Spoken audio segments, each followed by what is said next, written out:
All right, thank you very much, Joel. And let's kick in the process of the coffee chat. And joining me this morning, I think that white shot gives you the gist of who's here. I've got veterans. Good morning, gentlemen. Good morning. I've never been called that before.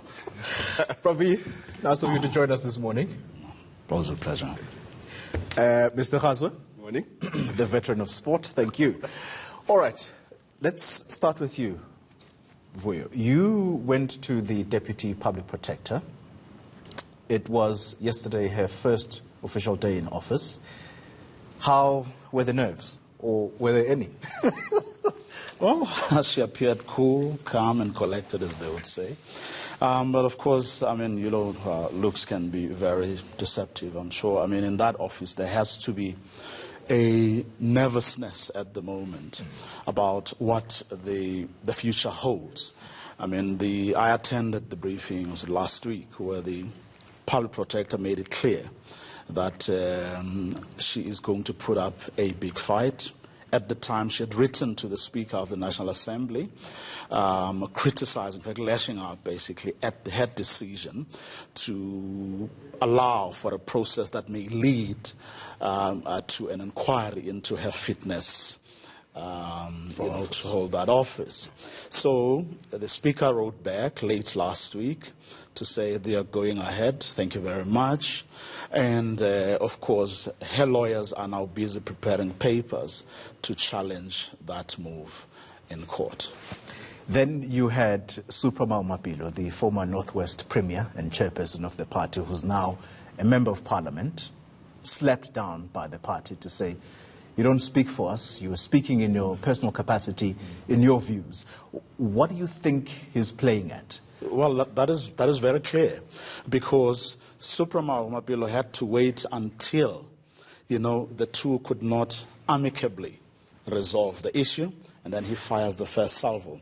He gives an indication, you know, that the ANC is in fact not united in parliament. Yeah, one part of the ANC is actually supports Bosisiwe Mkhwebane, and there may well be a part that supports that doesn't support her. Does that brace yourselves? I mean, these are proxy wars. We know that for a fact. Fine, but I think in the last few days we've been reporting that the ANC may possibly be receptive to the idea of actually voting her out of office. So Supramao Mapilo is essentially indicating that that may not necessarily be the case. In fact, those who may have tried to publicly rein in Supramao Mapilo may be surprised to find them in the same camp as Supramao Mapilo himself. I mean, that's the politics of the ANC. But, I mean, the next, few weeks are going to make these issues clearer, bearing in mind, of course, that June is that big policy review conference where it's going to be about the various factions essentially asserting themselves more than it will be an occasion where the ANC gets to soberly review the progress that it has made in implementing its own conference resolution. So we're in for some interesting times. Then, Kgaswe, we have today the case of the former president, Jacob Zuma, taking place at the High Court in Pietermaritzburg. If you talk about Supramao Mapilo, you can't not think Jacob Zuma. At the same time, the former president is said to be out of the country. What is this thing about him seeking medical treatment outside of South Africa?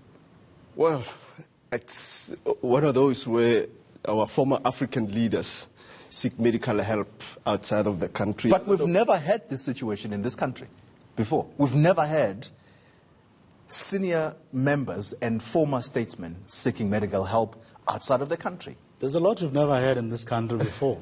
You.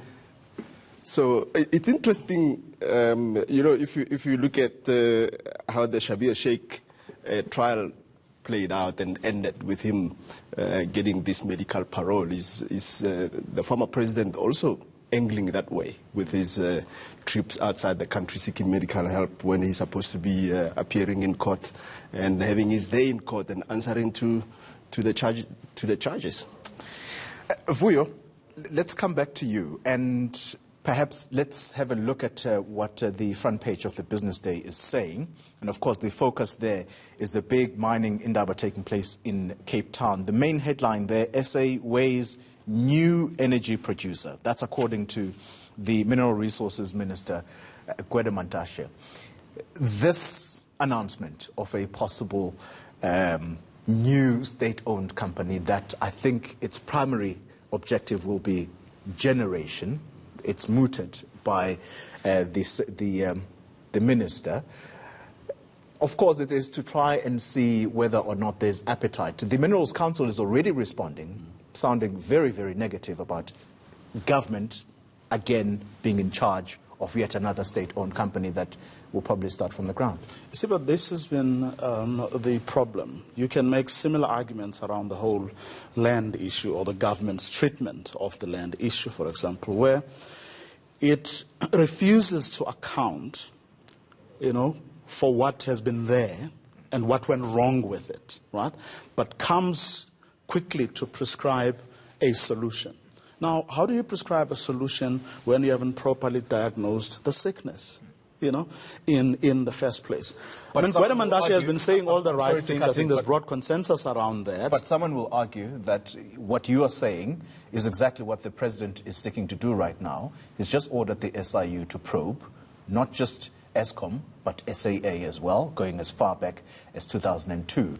And this, of course, goes along with the probe that is taking place in the Masters of the High Court. So the argument they will put up is something is being done. We are trying to look at what the problems were previously. Yes, but do we know what is making Eskom not to work the way it's supposed to? How sure are you that you're not going to replicate the very same mistakes that made Eskom what it is today? Now, so without a proper analysis of that, how do you then turn around and say whatever solution you're putting on the table is what is going to make the difference? And here, it's no surprise. Look, everyone agrees that Gwede Mantashe has been making all the right noises. But as everyone knows, the mills in government tend to grind very slowly. The devil is in the detail, as they always say. So as much as this brings hope, notwithstanding the challenges you're saying, some people have already, stakeholders have already raised, you still need the detail. And he has to be transparent about it. You have to be clear about why you are choosing this particular model over everything else that you could possibly put on the table. And I'm saying it's really still early days. Yeah. The government's reluctance to just step back and get off from running businesses. Yeah, as someone said. You know that the state-owned enterprises are not performing well, all of them. Yeah. So government comes up with another idea to establish a power utility. It's not going to sit well with the IPPs, for instance. All right. Kgaswe, take us through the sports pages very quickly. Back of Sports Day, it's the start of the series, the